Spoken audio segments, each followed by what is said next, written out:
everyone, welcome to Set Goals with Nyla, and today I'm going to share with you my January goals.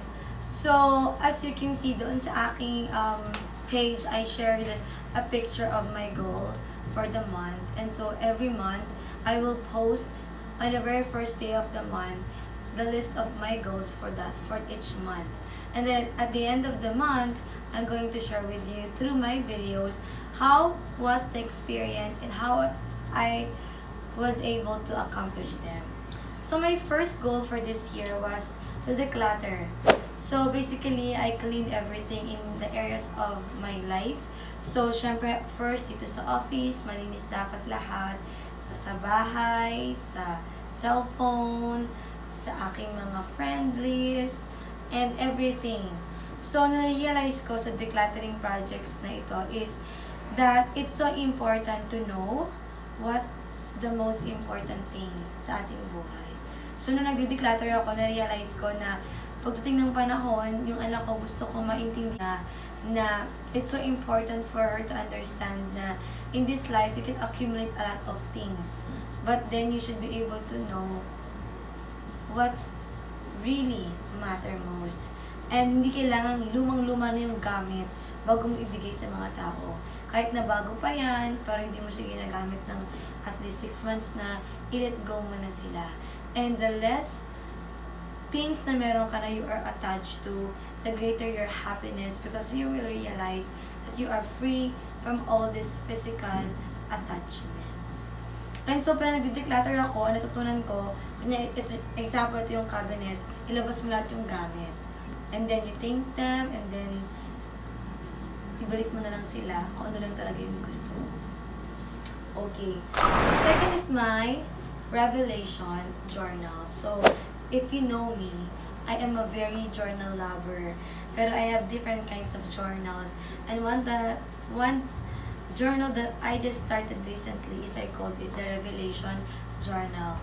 This is where I write down all the things that is inspiring me and also all the thoughts that I have inside my mind. So every day, as you can see, this is my journal.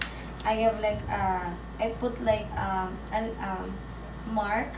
So there is a part here na I will just write down yung mga thoughts ko for the specific na nabasa ko, anything na nabasa ko. And then also I have here alphabetically like A, D, L. So when I read example, yung aking mga binabasa is about, kunyari, hope. I'll just go to letter H and then I write down my ideas about hope, freedom, or anything else. And lastly, sa ending nito, I have this area where I can write down my my goals. That's my goals area. This is where I really like, because sometimes I have random thoughts and then I realized kailangan ko lang siya isulat kung ano yung gusto kong gawin ko. Next is my dental and new hairstyle. So every year, my husband and I, January and then July or August, we do our dental cleaning, check-up. And then of course, because it's a new year, actually I was hoping na sana mahaba yung hair ko, pero na-realize ko na this year gusto ko na mag-short hair. Actually, na-realize ko, yung short hair talaga, nakakapagbigay siya ng professionalism, no? Yung parang mas professional siyang tignan. And of course, lastly, is my certification. So this month, I attended a certification training with Circa Logica. And this is about human resources. And so, it's very interesting because I met different personalities and also managers from all around Pampanga, mostly IT companies. Andun din ang dean ng Holy Angel University, sa College of Arts and Sciences, and also I met the HR director sa Sacred Heart Hospital where I gave birth, and other different types of manufacturing companies and the HR managers. Siguro if I'm going to share with you top 3 of the most important lesson that I've learned from that training is number 1, let's stop labeling millennials na example, we'll say, oh, millennials kasi yan, kaya ganyan yan. So we just just stop parang categorizing people, yung ugali nila, base kung kailan sila pinanganak or kung ano yung kanilang generation. And then secondly, natutunan ko na it's so important talaga na meron tayong mga key competencies. Ito yung mga halagang, instead of just a simple job description, kailangan alamin mo ano talaga yung results na ina-expect mo from your employees. Minsan talaga, ito yung dapat mo talagang isipin kung paano mo sila matutulungan na mapaganda yung kanilang mga results sa work nila.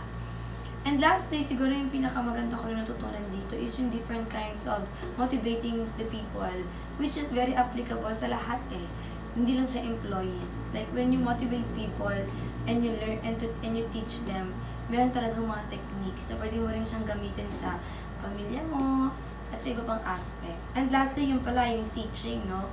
If you really want to teach people, it's supposed to be 70% hands-on, 20% meron ka dapat coach or mentoring, and then lastly is the discussion or like the group training or mga classroom scenario na mga learning opportunities for your employees. So overall, that's my goal for January 2020, and I've learned a lot from this experience na talagang if you really write it down, goals are like wishing stars. They will make our dreams come true. So I hope that every month you also make your goals and you try your best to really do it, because the best teacher is really the experience, and the journey habang ginagawa mo siya, it's really more important than the destination. So that's all for this vlog, and I hope to see you next month sa aking February, because next month I'm going to do another segment of my channel, and that is siguro next time ko na lang sasabihin. And so that would be all, and don't forget to like or subscribe or comment below kung ano yung mga goals na gusto niyo gawin ko sa mga susunod na buwan.